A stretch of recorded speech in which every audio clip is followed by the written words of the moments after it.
Hi. Welcome, Welcome. and thank you for joining us. We are so happy to be here in Samui at Samahita and to have been spending time with you each week live, and some of you not live, or not streaming live. Hopefully you're live. And Richard and I are getting ready to leave, sadly, regretfully, but also with a great deal of hope to head back to the United States. And so this will be, for this stretch of time, this will be our last live broadcast here.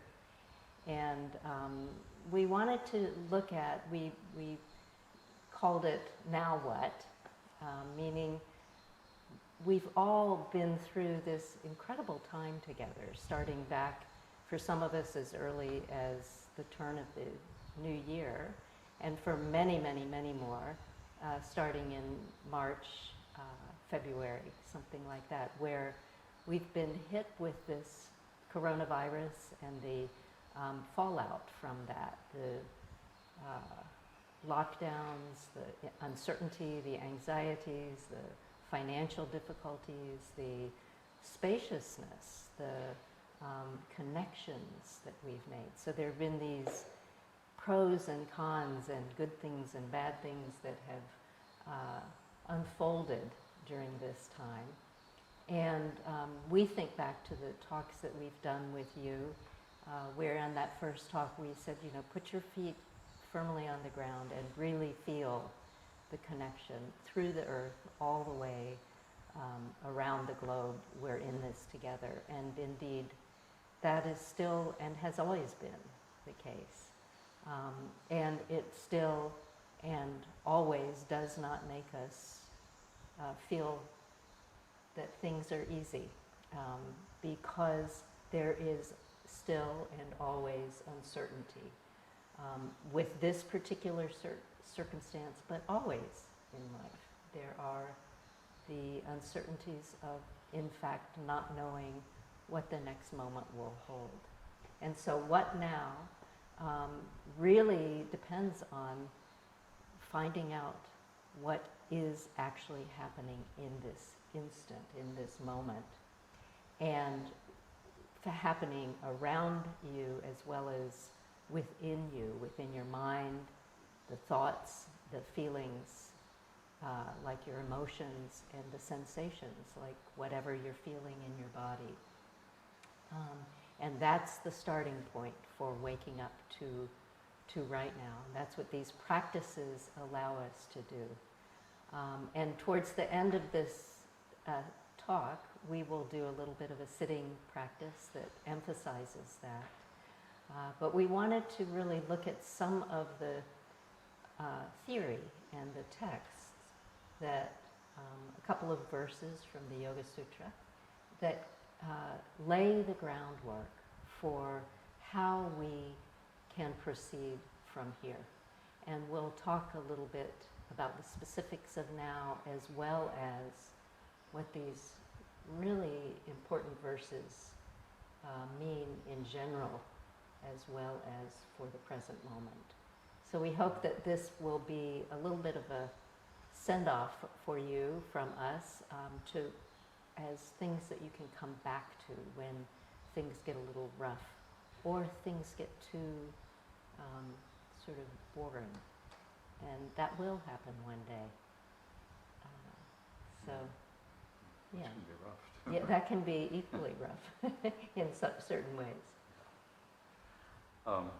So we were thinking of pulling out a very beautiful verse that has very deep connections to the Buddhist tradition, out of the first chapter of the Yoga Sutra. And this is verse number 20. And of course, you probably already know this. But it's very simple. It's 5 things in a sequence that you can do. Shraddha, Virya, Smriti, Samadhi, Pragya, Purvaka, iteration. So what the verse is referring to, it's referring back a couple of verses to asampragyata samadhi, which is a deep form of samadhi in which you have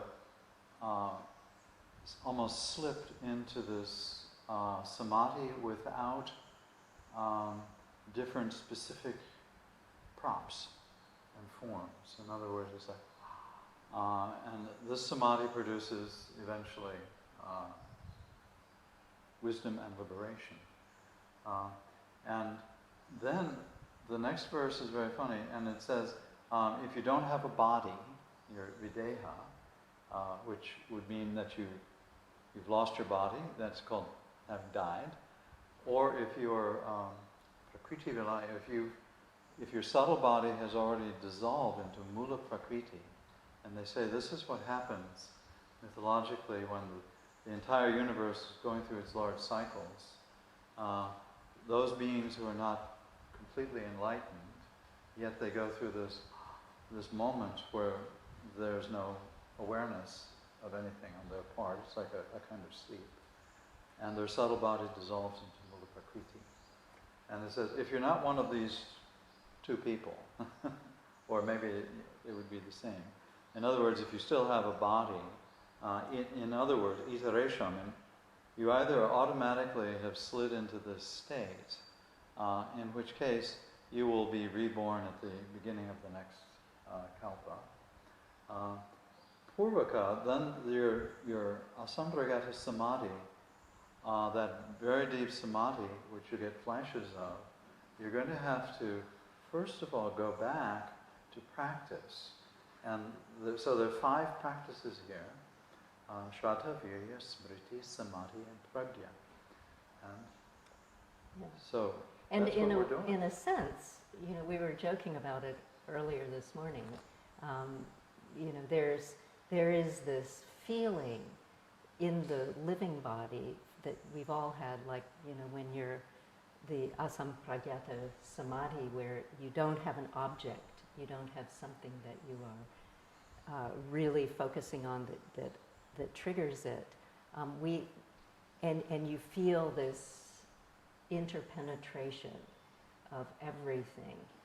And we do, in these feeble bodies that we have been using to practice and to try to get more adept during this lifetime, we all have these moments where we slip, as Richard said, into that, whether it's just, right.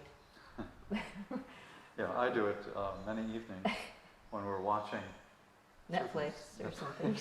certain series that are, and it's like, and it's from the outside it looks like sleep. Yeah, but I'll tell you, it was hundreds of millions of kalpas, like billions of years go by, and so all of the mythological references are perhaps literal, but or they're very likely metaphorical. And so part of it is that it's in the transition, at the threshold from, these different states where so much of the transformation takes place. And these times are definitely a threshold. Yeah.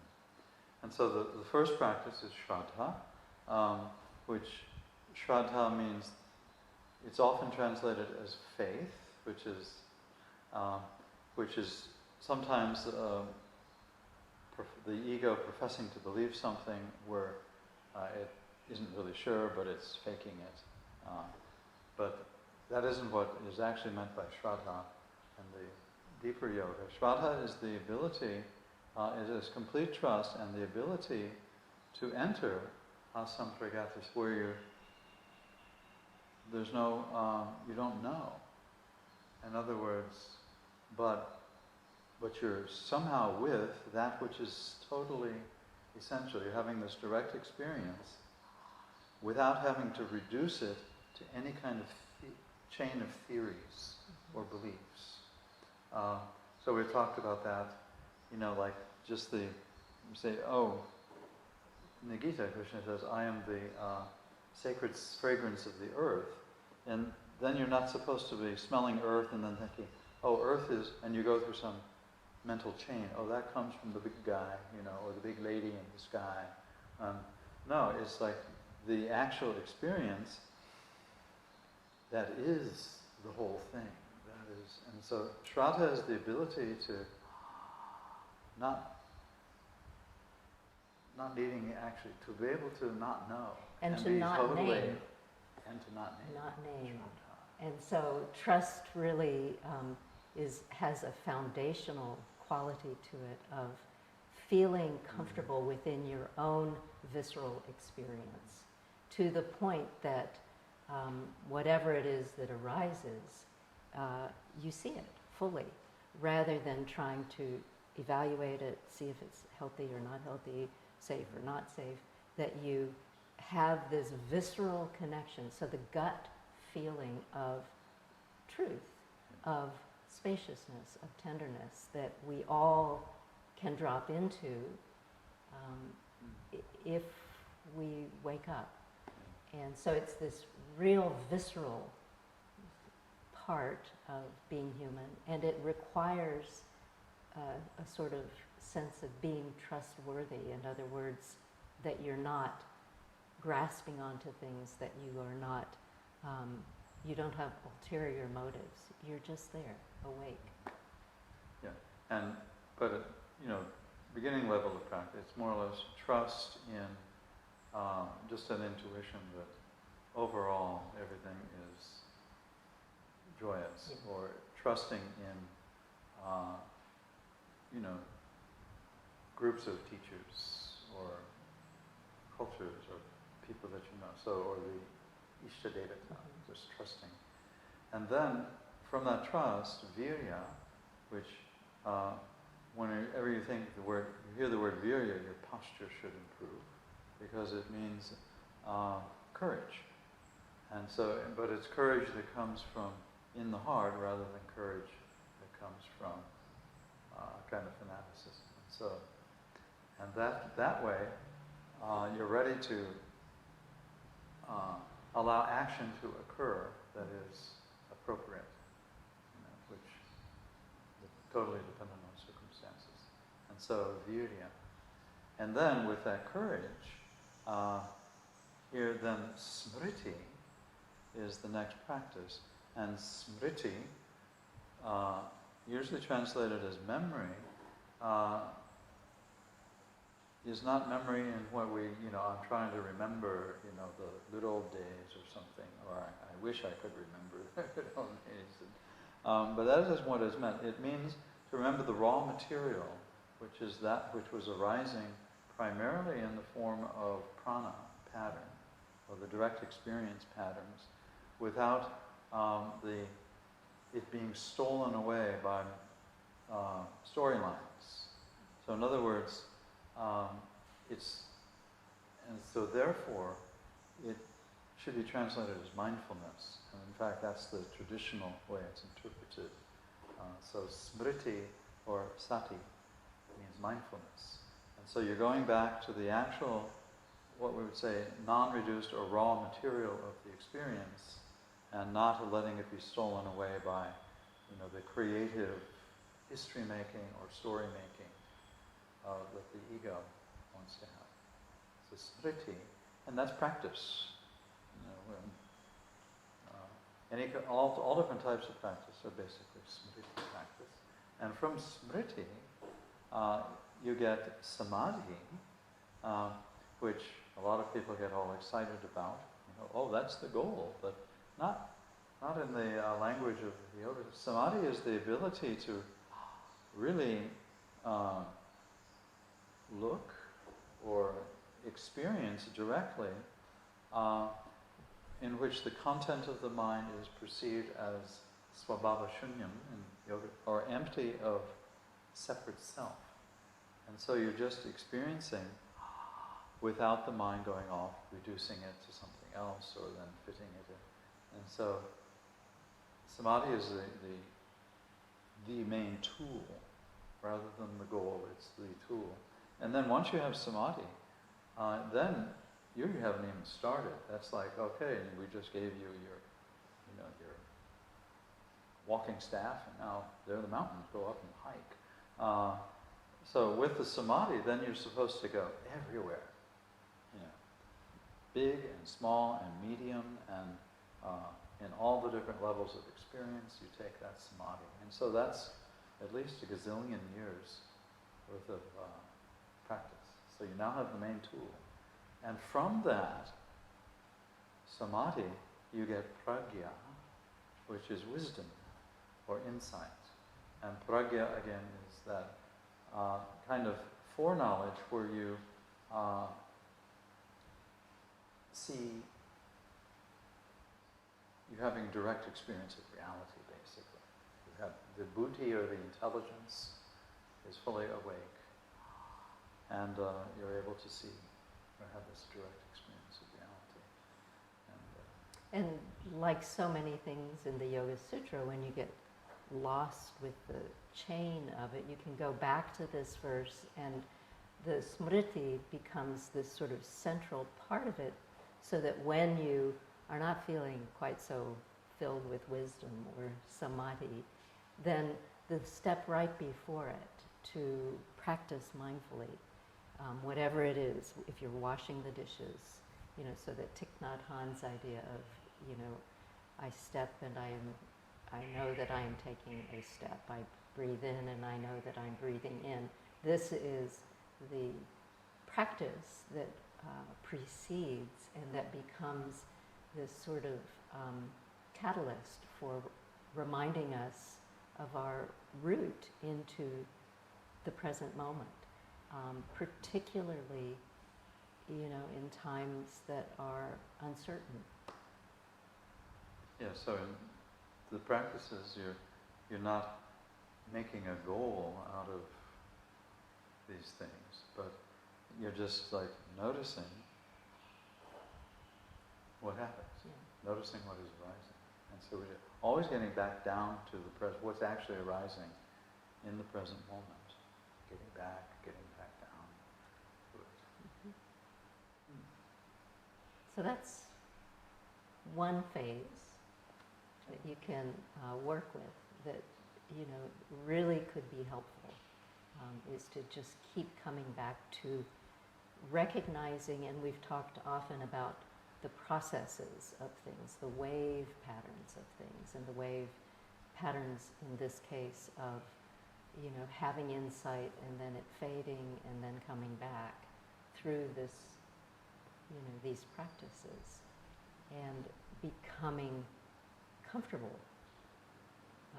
The more you practice it, the more comfortable you become with it, and then you can see that you indeed are part of and participating in, if you can trust, you're participating in this process that is much bigger than you might have imagined.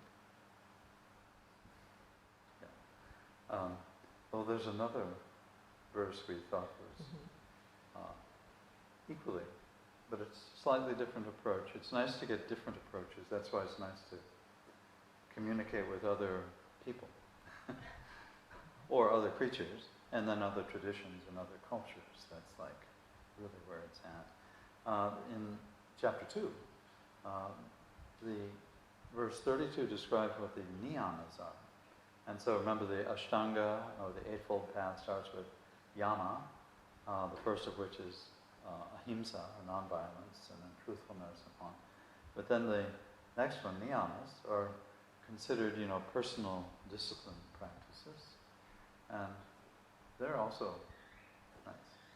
And so I'll tell you what they are. And so the first is Shocha. I'll just Shocha, Santosha, Tapa, Svadhyaya, Ishvara Pranidanani, Niyamaha. So first, Shocha just means cleanliness. And it means it in many, of course in the initial sense, it means like, try taking a bath occasionally. And in fact, in Orthodox culture, sometimes 3 to 5 baths a day, particularly in tropical climate, it's very, very helpful. And it also means cleanliness in terms of your environment. Just Do the dishes. Do the dishes, your bedding, sweep the floor, wash the windows every now and then. And then cleanliness in terms of the sense fields. And so particularly if it's a way of getting the body kind of scrubbed down, they say it's like scrubbing down the sense fields, so that when sensation arises, it's not sticking to old samskars. And so, it becomes very deep in that way. And just those practices lead to what is called Santosha, which means... And one more thought on the cleanliness is that, when we talk about the cleaning the senses, and we've mentioned also that prana really is this process of the sense, prana is sensing in a way, and that when you really have cleaned the senses and the prana is flowing smoothly, so that when you don't have so much association with something that you hear or feel or taste, that you immediately stop looking at it, then you are more clear, you are more clean in the way you are perceiving. And a layer beneath that you can consider is that therefore this cleanliness is really something to do with touching into these elements of trust and truth and spaciousness in the core of the body, spaciousness and tenderness in the heart that we experience when we are deeper in the present moment. And so a metaphorical sense of this cleanliness is that the nadis and the prana are so clear that this sense of truth and the sense of trust are just completely accessible, because the samskaric ways we happen to be in the world, which we all have, they've subsided momentarily. So in that way, it's ultimately cleaning up your relationships with all other beings. With everything, yeah. Yeah, with everything. And so that's... And if you think about that, then it leads directly to this idea of Santosha, which is contentment. Yeah, natural contentment. And with contentment with things, there is that feeling of stability, right, that comes when you're content. And the danger with that is that we become lackadaisical, that we, become tamasic in a state of contentment, or we become rigid in our thinking in a state of contentment because we think, well, this is pleasant.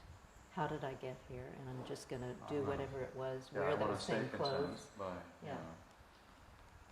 And so to really notice when there is this, contentment really is this non-attached feeling of balance, of, connecting all the way through the core of the body to whatever it is, above and beyond the body. Yeah. And then that contentment, santosha, or intrinsic pleasure, if it's not then projected by ego function, something we could strive after, it allows the practice of tapas.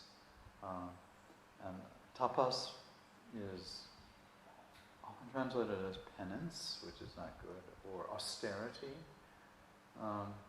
in which one, but with the enthusiasm from Santosha, it's just a way of focusing.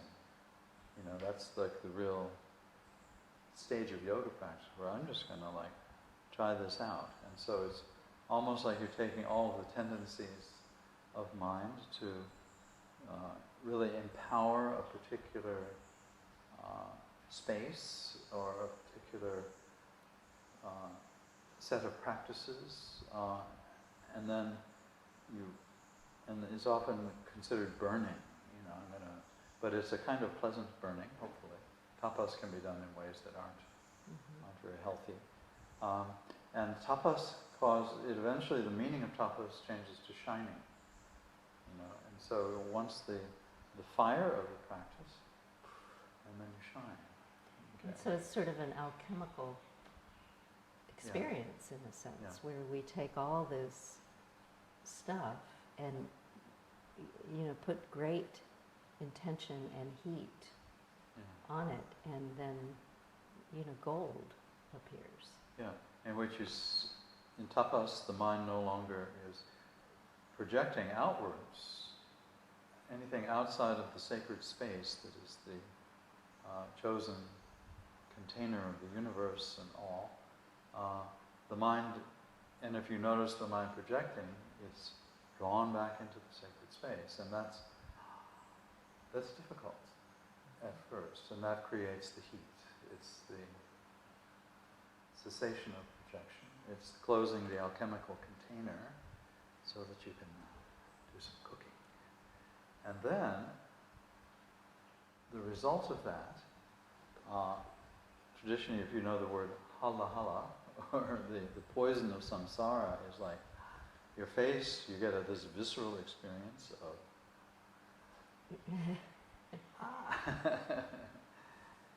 you can't blame anybody outside because and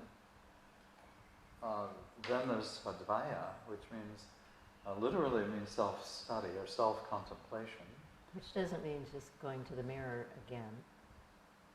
And I mean, you could look in the mirror and study if you believe yourself, the image in the mirror is you, then you can make out with the image in the mirror. But svadvaya is this contemplation of really the question of who am I, or what is this, or why am I here? Yeah, without the escape of projection and blaming others. So rather than I'm no longer anger that is there, but no longer does the anger have an external object or an imagined internal object. It's just that vibration. And so the self-study, traditionally, in the more orthodox view, svadvaya is the chanting of either Vedic mantra or chanting of mantra, which is okay. But it has to be done in a way which causes, as a result of the tapas. And why would you think that would be the traditional, if you're if you are really focusing on chanting? Oh, well, chanting is a great, because we're all musical by nature, and the mantra becomes empowered to represent joy or to represent the beloved.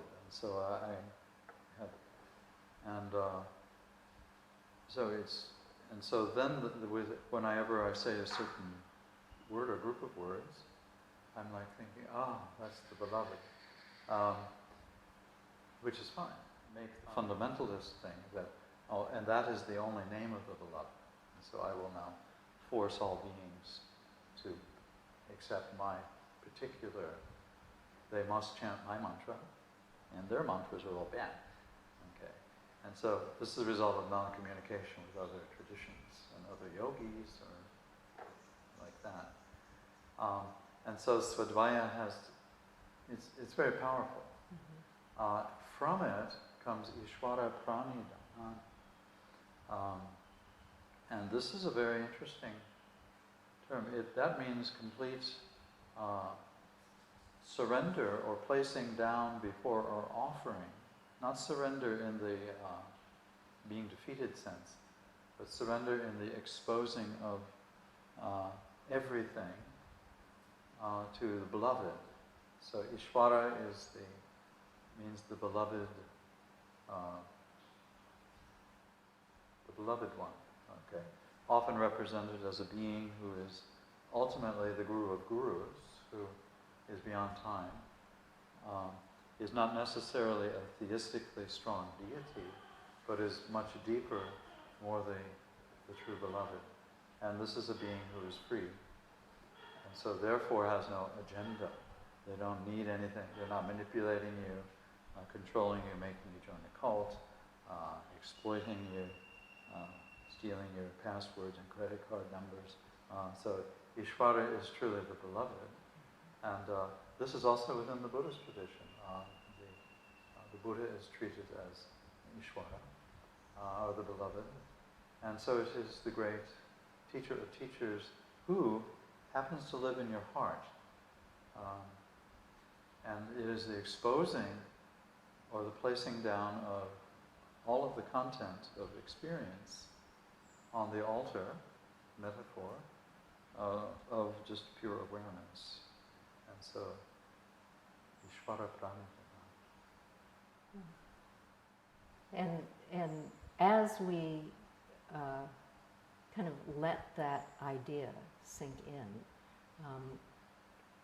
we then also can look at these niyamas in reverse order. So noticing, yes, I love this feeling of this image that Richard has stimulated in the body of this, this vastness where all beings are there, and this pureness and this joy, intrinsic dignity. And as soon as we start recognizing that, and it could be 5 years from now, but that is something we are very much attached to, or that we have a very specific picture in our minds or in our core body sensation of what it actually is, rather than just the moment as the moment arises.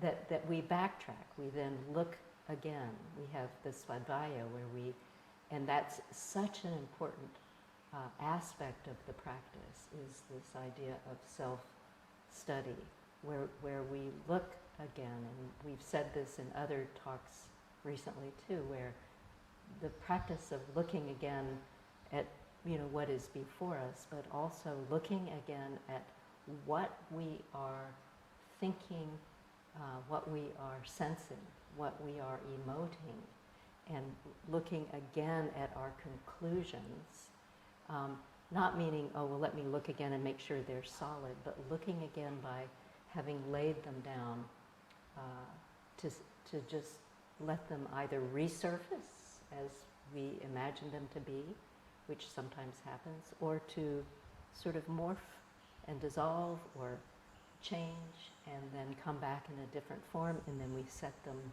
down again. So it's this, backtracking to look from this feeling of interconnectedness, of Ishvara, then looking within ourselves and looking at the tapas, the shining, which might not be shining, if we have sort of become stuck in any of the steps after it. The tapas then becomes stuck. And so then we look back then at contentment, and look back then, at the feeling of the nadis being clean, the feeling of, having clean dishes in the sink. And it becomes this cycle, rather than, okay, I do that, and once I've reached the phase of self-study, I don't have to worry about the dishes, someone else will do them. That's not how it works. And we start noticing that the truest joy really comes from sort of the weaving together of these stages, so that we have to talk about them as first this, then this, then this, which, just like with avidya, comes these asmita, raga, dvesha, abhinivesha, and yet they're all intertwined. And so wherever you find yourself in that chain, you pause and you look again. And that's, in this time in history, is difficult to do. In any time it is, but right now it is in particular. Because we want something, all of us, or many of us, maybe not all of us, many of us want something to be more solid, more predictable, than it can be at this point. And that's if we can hold on to that awareness that the unpredictability, the anxieties that we might be experiencing, the uncertainties or confusions, that they are sacred. That they're sacred. They're part of the practice. The anger arises, frustration, fear, or extreme desire, a craving for something. To notice that, and that doesn't mean that the yoga isn't working. It means there's something to look upon and to offer on that altar to Ishvara. And these are stages that, it doesn't mean advanced, it doesn't mean beginning. And so that's a beautiful thing, that all of the different steps in these systems, if you go in deeply into one step, it has to contain all of the other steps. Just like any area of your body that you really observe closely, contains your entire body, which then tends to contain everything. Fascinating. So Yeah, and so one other thought on that too is that, and this isn't in the Yoga Sutra by any means, but the idea that is a contemporary idea that Brené Brown has become very famous for talking about these days, which is the idea of vulnerability. And the fact, we were talking earlier about how, this phase in history, but also these verses in particular are really a way of looking at transformation as it unfolds, which is a natural process of things. And what would you say? Maybe the hurdles that we go through, or the blockages that we run into, or that we create, that prevent a smooth transformation. And we all do that, but how our actions or our thoughts or our speech can get in the way of some of the more smooth transformations from one thing to another. And when you look at when you take a deep look inside yourself, sometimes what you might find is this feeling of having disconnected from your own sense of trust, which was the first thing we talked about today. Your shraddha, your sense of truth and your moral ground that allows you to really just trust. And that vulnerability becomes a very powerful thing if you are connected to your sense of truth and moral ground, which provides the ability to have shraddha, right? Because then you can be vulnerable, and vulnerability then becomes something that allows you to have, tenderness in the core of the heart, openness in your mind, spaciousness in the prana, so that you are not in the illusion that you are commandeering the entire world, or even your own little world, that you are part of the process of that unfolding, but that it is not your specific duty or capacity to actually shape things 100%. They are shaped partly by your actions, partly by your thoughts and your speech, and also by the process of what you do when you interact with other beings and with the world.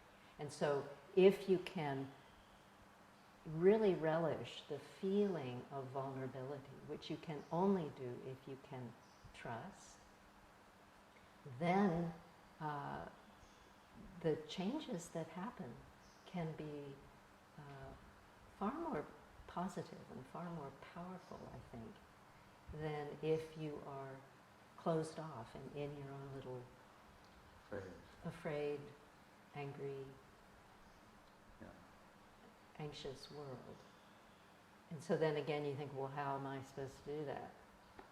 And it comes back to mindfulness, the ability to focus. Right? And we had one other thought on this note too, is that when you get into all of these practices, it is so important to think about, I guess it would be the karmic chain of events, like what your actions, your words, your thoughts, what impact do they have? Yeah, so you want to skillfully tune them for the benefit of others, to be of service. And that requires practice, and then hearing feedback, and then trying again. And that's what we have to do. And that's very different than having a set agenda where you've already, you want a specific outcome. But we want the specific outcome to be cessation of suffering, joy, love. And so we make an action, and then we get feedback from others. And it might even not be feedback from other humans, that depends on the internet these days. But it could be feedback from, the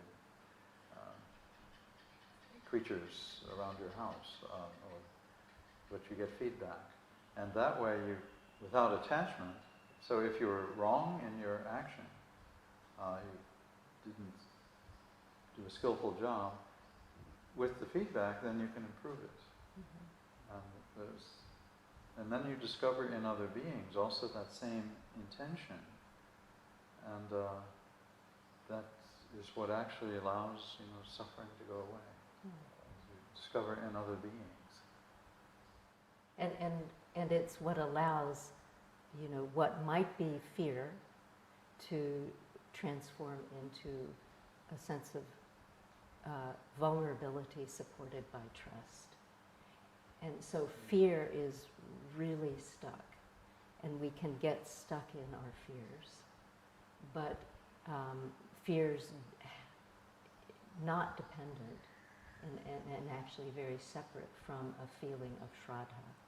So as soon as you start really tapping into the truth that this whole situation we're in now, but our whole life is a matter of really truly trusting this process, then the fear that keeps us separate and it keeps us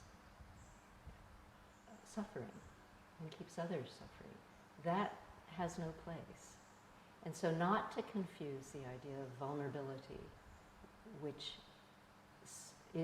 and fear, that vulnerability is a good thing. Vulnerability is this not knowing space, and fear is also a not knowing space, but fear is one that has been pulled out of the background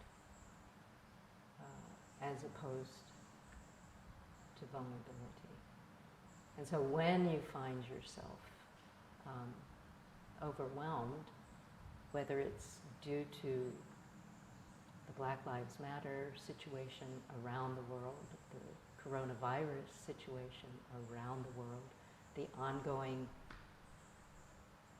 difficulty getting plane tickets or getting to a normal social interaction with others.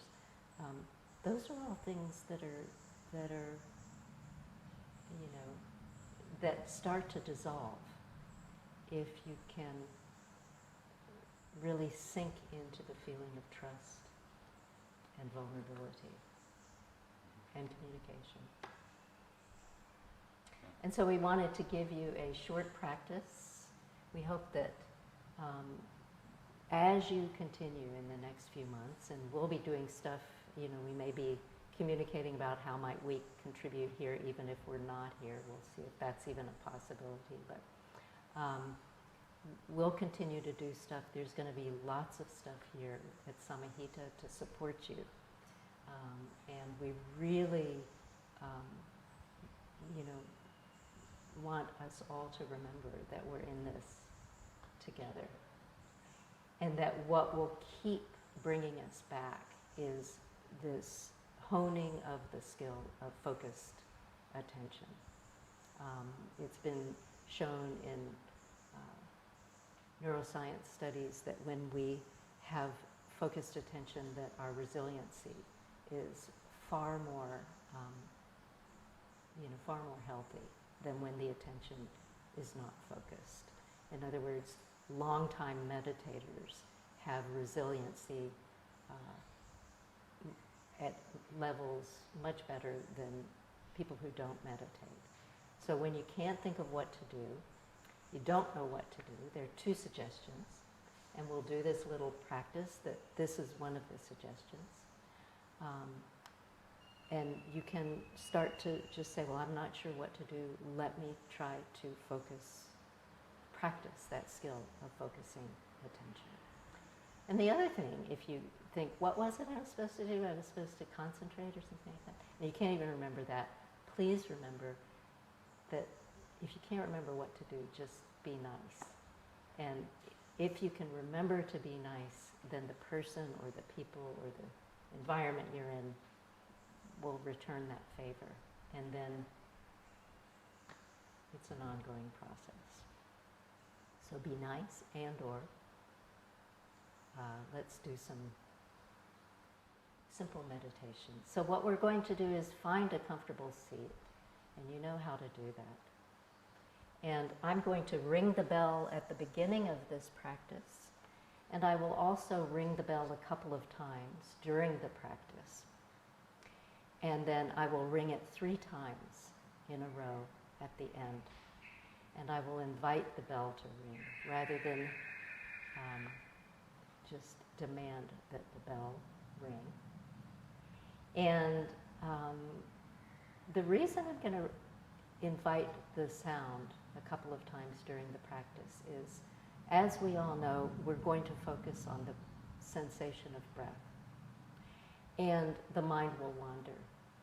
And when you hear the sound of the bell after the first sound, just take a second to pause and let your attention come to actually give a name to what is the most prominent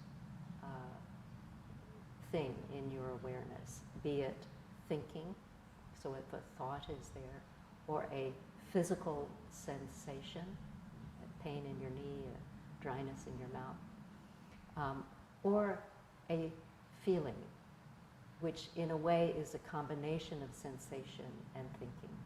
But if it's a feeling like sadness or melancholy or anger or confusion, so when the bell has a single ring, just pause for a second and name thinking, sensing, feeling, whichever one of those is most prominent, and then immediately come back to the sensation of breath. The bell will ring again, same thing. Just to notice the process, okay? And that's how this mind of ours starts to get trained. So we'll find our seat, and the eyes can be closed or open, whatever is more comfortable for you.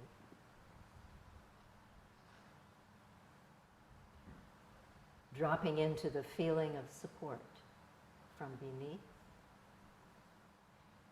and letting the body sink down, sink into the earth. Don't hover above the earth, sink, drop down.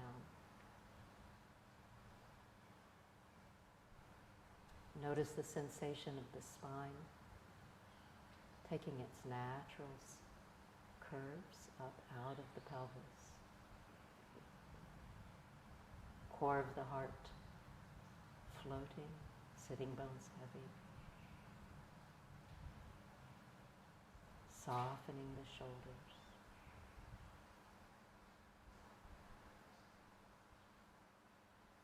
Releasing the tongue. Releasing the palate.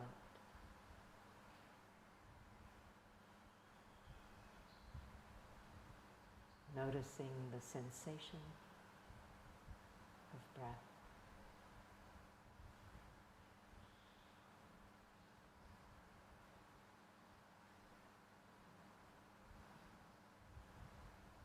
Feelings, thoughts, sensation. Sensing, thinking, feeling. Those things come and go. Bring the mind back to the breath over and over. When you notice the mind has left the breath, come back to the breath. So I'll ring the bell one time. When the 5-minute sitting is over, I'll ring it 3 more times, with small rings in between as reminders to come back to the breath.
So we'll give it all away with the closing chant.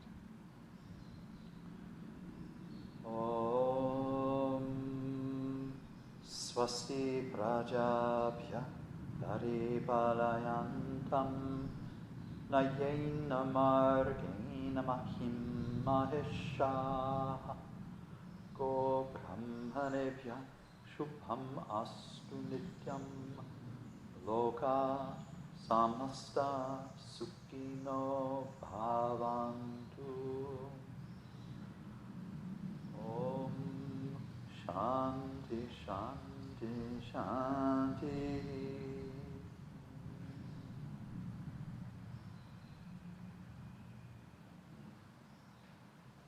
Thank you very much.